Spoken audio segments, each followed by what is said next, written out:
Let's talk about the sticker price on your TV. Not what you pay at the register, but what it really costs you. Because right now, cheaper TVs are absolutely dominating the market. And the reason why is something the TV industry really hopes you never think about. So let's uncover that secret. You've probably had this exact thought. Maybe you're standing in the electronics aisle or scrolling online late at night. You see two giant, beautiful TVs, but one costs thousands of dollars more than the other. It just doesn't seem to make sense. And that's the mystery we're going to solve today. I mean, just look at this. On paper, they look almost identical. Same size, both look fantastic. It kind of throws that old saying, you get what you pay for, right out the window, doesn't it? Surely the expensive one has to be way better. Well, the truth is a lot more complicated. And this is where things start to get really weird. You see, the thing is, manufacturing technology has been moving at a breakneck pace. Making a really high-quality TV screen has gotten so much cheaper than it used to be. We're talking a fraction of the old cost.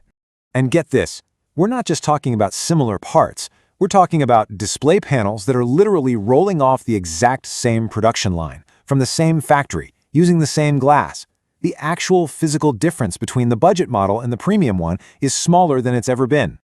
So yeah, that's the big question, isn't it? The one that blows this whole thing wide open. Why on earth would a company sell a product for what seems like a massive loss? The answer is going to change how you look at your living room forever.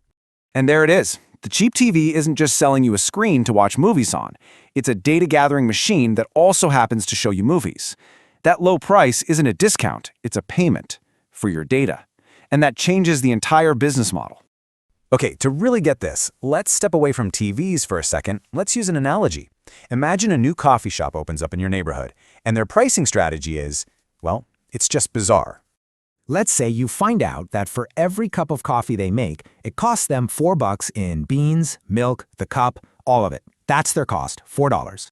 But when you walk up to the counter, they only charge you $1. They're losing $3 on every single person who walks in the door. It makes absolutely no sense. So how are they even keeping the lights on? There has to be another way they're making money, right? Something you're not seeing when you hand over that dollar bill. And here's the catch. They're not really in the coffee business. They're in the data business. The coffee is just a lure to get you in the door. Their real product is recordings of every conversation at every table, which they then sell to advertisers. Now, suddenly, the math makes perfect sense. And that brings us right back to your living room. Your budget-friendly smart TV operates on that exact same principle. You're not just buying a TV, you are buying a device that is designed to watch you watching it.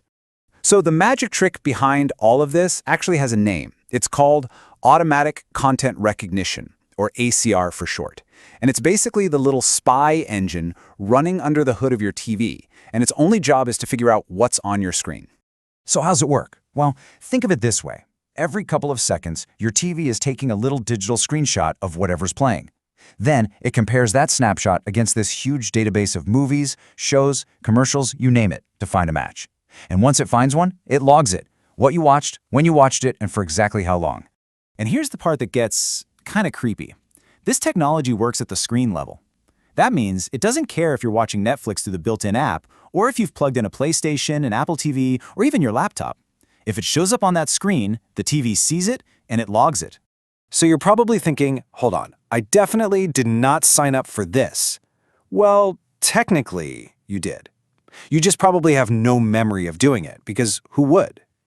Remember when you first set up that shiny new TV? You scrolled right past that 47-page terms of service and hit accept, right? We all do it. And buried deep inside all that legal jargon was some very clever language like this, where improve your experience is doing a ton of heavy lifting. So why go to all this trouble? Why the elaborate setup? Well, it's pretty simple. Money. A lot of money. The market for this kind of targeted TV advertising is worth an estimated $25 billion a year.